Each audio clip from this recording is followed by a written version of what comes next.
Hello, you multi. Mediterranean malapropisms, right? And thank you to Sachin Kainth 9508 for that malt mention, introducing here in the Bothy Ralphie Review 1043 extras. Extra content, extra opinion, extra perspective, and yes, even occasionally an extra rant. So please buckle up, put your seatbelt on, because I'm going to have a little bit of a rant. I will keep it reasonable, I will keep it decent, but I tell you what, before this video goes any further, I am going to say, for legal reasons, this video is purely a personal opinion only. That is all it is. I am not making overt accusations at some players in the whisky industry. I am making practical observations based on decades of experience and the way I am seeing things morphing, because I have an overview of the whisky world here in the Bothy on my channel ralphie.com. Reviewing whisky is primarily what I do. I care about whisky, and sometimes I can see the industry not caring so much about whisky, except to make more money. Money. Now, I'm going to start with money, because if we don't have money, we don't get whisky, unless we've got particularly kind relatives and friends. All right? And we've got to start with money, the value of money. What is the value of money? Do you ever think about the value of money? Do you ever think about what money is worth? Because this paper fiat note is worth nothing. Literally nothing. Because all it actually is a piece of paper with nice printing on it and a watermark. That's all it is. And money is there because it serves as a mechanism for the transfer of energy. Now, I'm looking at a very Jewish perspective on money, which I think is a very mature view of money. People think of money as currency. Currency is simply a tool. It is a small device to make currency something real, to keep it practical and transferable. And we can see that increasingly in the use of debit and credit and transfer cards and Bitcoin and other cryptocurrencies, as the transfer of money goes paperless online, we start to become less aware of its actual value. And very, very important for the whisky drinker is keeping the absolute value of the money we earn in our minds. And the best way of doing that is when you buy a bottle of whisky. Now, here's a bottle I've just reviewed. It's really good whisky, and I'm glad I bought it. It cost me £90, just short of £90, which would give me £10 change for this. When I earned this, I paid tax. When I spend this, I pay tax. Right? A lot of tax. It's called customs and excise duty, and it's raised through His Majesty's Revenue and Customs. Right? Which is a Crown department. It's not a government department. It's a Crown department. And this is when you understand that, you start to understand what money really is. It's a belief system. That's what it is. Tomorrow or someday, the bank could say all our paper currency in circulation is now worthless, and you and I could do nothing about it. The wealth that we hold, the energy that we have expended in time, in skills, in application to our job, this is what we get for it. And to understand the real vital energy of money is to understand where power lies. People who are very, very rich don't just have a lot of money, they have a lot of power. And it's a well-known open business model that if you want to make big profits supplying services, supply high-end services to rich people, because they will provide the biggest margins of profit because of the specialist nature of your service provision, whether it be jets, yachts, luxury unobtainable items, auction items, specialist antique sourcing, specialist house hunting. It all adds up. And you're talking an extra margin, 5-10%. When you're looking at the relative high spend, that really, really matters. And this is why the whisky industry's been looking on and saying, we want people to feel that our product, which we've got plenty of, is of higher value and more worth. In other words, we want people to feel that the energy transfer of their money to buy our product is worth more because they paid more for it. It's one reason why people buy upmarket Mercedes, which have a shockingly bad reputation. But people want to feel they're buying into prestige. Right? You find this with certain BMWs, Range Rovers. You'll find this with certain brands of champagne where they advertise very heavily in Tatler magazine, for example, or Forbes magazine, or Home and Country, and they charge hundreds of pounds for a product, which when you shop around you will find a superior product for a fraction of the price, simply because it isn't a big brand. Now, I'm going to mention Bollinger. Bollinger, in my opinion, it's one of the few champagnes which is cask conditions, and that is why it tastes crap. One of the champagne brands which I regularly return to as a vintage purchase that is affordable is, I've forgotten the name, Palmer. Right. Palmer is a small commune, cooperative collective of champagne producers who have pooled their champagne vintages, and they produce a consistently excellent, completely under the radar brand of champagne of very good quality. I've tasted quite a few champagnes over the years, Maltmates, just when I'm looking for a change during the summer, and I come back to Palmer, Palmer, particularly the vintage ones. The amount of pretense and front loading of luxury BS around alcoholic beverages absolutely beggars belief. It should make you cynical. You should be cynical, but importantly, you should know exactly what you're looking at. Now, I've just reviewed this whisky. For Ralphie Review 1043, I gave it, what did I give it? 86. That's one of the highest marks I've given a single malt in a long time. 86 out of 100. Why? It's unchill filtered. It's beautifully made whisky. It's higher strength, 46.3%. You can smell and you can taste the quality of the oak casks. Because be absolutely sure about this. Don't be under any illusions.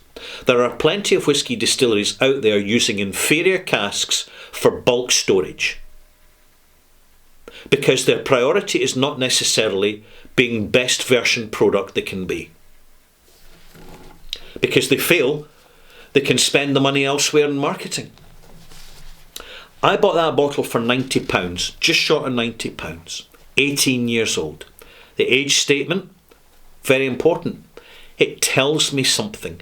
It tells me about the fact that for a minimum of 18 years, that whiskey has been maturing in first fill bourbon casks, which they state on the label.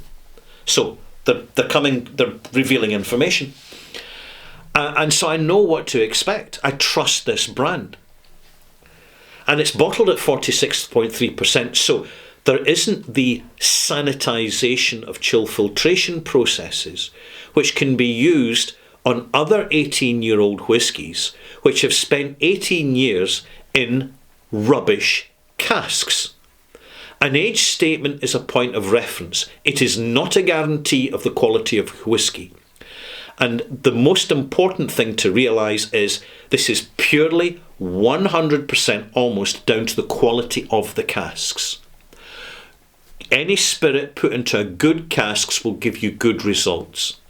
Any spirit put into inferior, tired, weak, rancid casks, and there's no guidance in the quality of casks that need to be used in the Scotch whisky industry apart from the fact that they've got to be oak and a maximum size of 700 litres. That's the only stipulation. The actual quality of the wood is irrelevant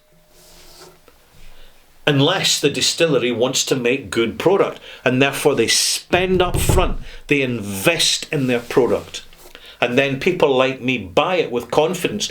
We appreciate that wonderful, soft Scotch mist, which verifies that this whisky is being delivered honestly and hasn't had flavour stripped out of it, colour stripped out of it, and hasn't been rendered clear and neutralised by the chill filtration process, so as to create the illusion that you're getting a good whisky. Meanwhile, some marketing departments whip up a fanfare with mood lighting, spotlights and grandiose themes, all very expensive, by the way, and we're paying for it if we're suckers enough to buy their bottles.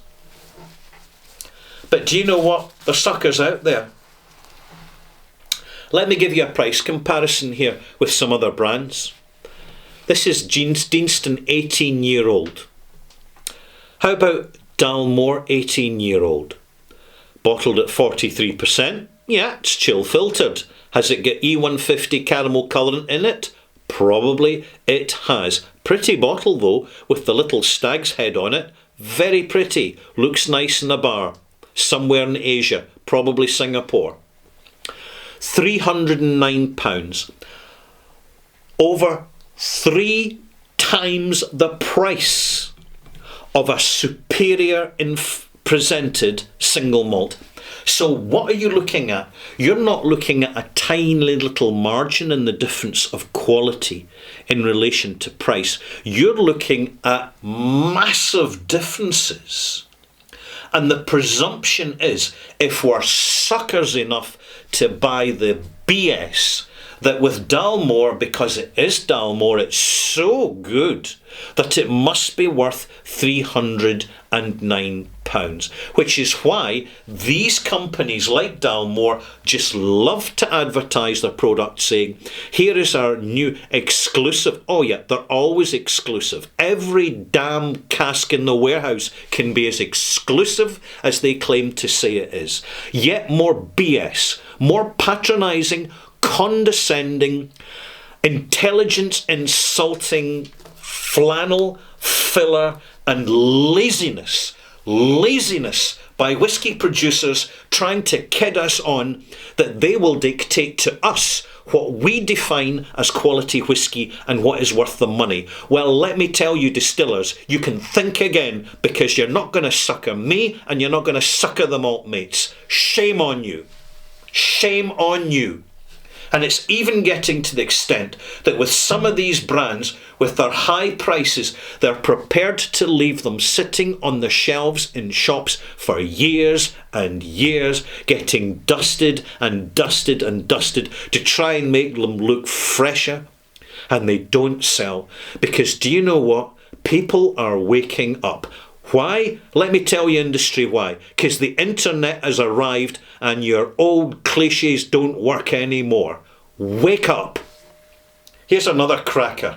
Macallan. Oh my goodness. How exclusive. How rare. How desirable. It just happens to be a massive distillery that is producing homogenised, chill-filtered product, bottling at 40% for its basic, and it's trying to tell us it's something special. What? More BS.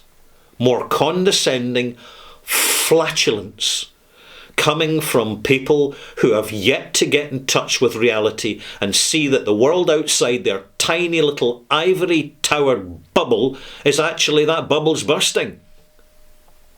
The world's moving on and leaving the brands behind. Good. When I walk into a shop and I see nobody buying Macallan, it cheers me up actually. Do you want to know why? I feel sorry for the workers at Macallan because, no doubt they'll be put under pressure to improve their productivity and all that stuff. But it lets me know that people who are not necessarily constant whisky buyers are still using their mobile devices to get advice, get reassurance, get affirmation before they buy. And when they come across channels like mine and quite a few other channels, they're put wise and they're put right. And see when they go and they buy a bottle of whiskey that they didn't even know the brand because it's not a famous brand of super rare, desirable, exclusive. Oh, how worn out, how tired, how fatigued, how covered in mould is that overly worn out phrase used by the industry, exclusive. Whiskey is not exclusive. There are millions upon millions of casks. It will always be produced. It always has been. It will never be rare and it will never be exclusive. End of. Period. And yet the marketing departments, they must scratch their heads in the morning and say, oh, how can we reinvent the wheel? Oh, let's make it rounder. Let's tell people more about our exclusive limited edition release that we're going to put out at fantastic stupid money because we want you to think it's a collectible. Wake up, malt mates. Check the auction prices. There are collectible whiskies out there. But it's the one that the customers decide that are collectible, not the producers. Very, very lazy management. Super lazy. So Macallan, how much are they wanting for their 43%, chill filtered? 18-year-old whiskey, £350. Macallan, message from the bothy, get it up you. Next, Glenlivet, a little bit more grounded, a little bit more practical. Glenlivet 18-year-old, not a bad whiskey actually, but alarm bells already, 40%. So extra chill filtration. Caramel added? Probably. And heavy chill filtration. This is why people are looking out for Scotch Malt Whisky Society cask strength bottlings of Glenlivet and other independents of bottlings of Glenlivet that allow that single malt to actually sparkle and shine for the first time. That's where the magic is. Not in the official bottlings, these big corporate official bottlings with their dumbing down process, because their own imagination is so dumbed down from years of sheer unaccountability and nobody calling them out for the mediocrity of their messaging. You'll get that for £100 though. So, fair's fair to Glenlivet. At least there's some relative value there, even though an 18-year-old whiskey, which should not be getting chill filtered, is terribly chill filtered. Finally, Glengoyne, another pretentious brand, and getting worse. Glengoyne 18-year-old, here we go again, 43%. Why are none of these, Dalmore, Macallan, Glenlivet, Glengoyne, why are none of these whiskies bottling at 46% so they don't have to chill filter and therefore deliver the quality that they could deliver? Simple answer, malt mates, because they don't want to. They don't want to because they're frightened.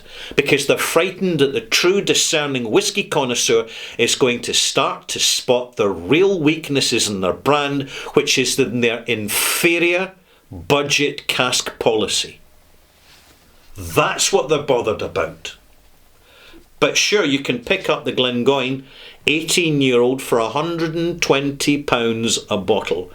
If you're interested, I'm not. I just want to say for the record, by the way, Dalmore 18, Macallan 18, Glenlivet 18, Glengoyne 18, I'm not going to review these in my channel. I'm not reviewing them. I don't want to be sitting here having another rant too soon.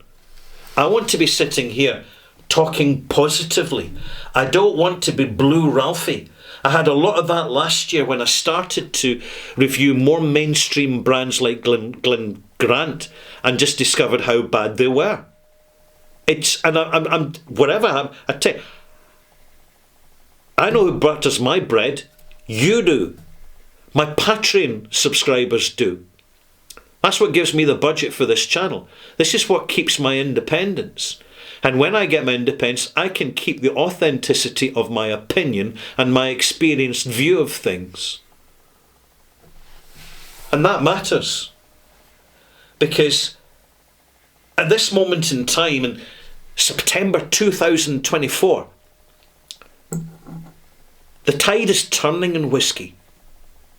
It's been a quiet summer, and it's going to be a very competitive winter. And still I see the big brands trying to pump up their prices to people who are not buying their product. And it doesn't matter where the market is anymore. And I'll tell you why. Because it's a global village now. And one message from a bothy in the middle of the Irish Sea has equal currency in Taiwan, Thailand, and Timbuktu and Tibet. Wherever you go around the world, people in prominent positions, owners of shops, bar professionals,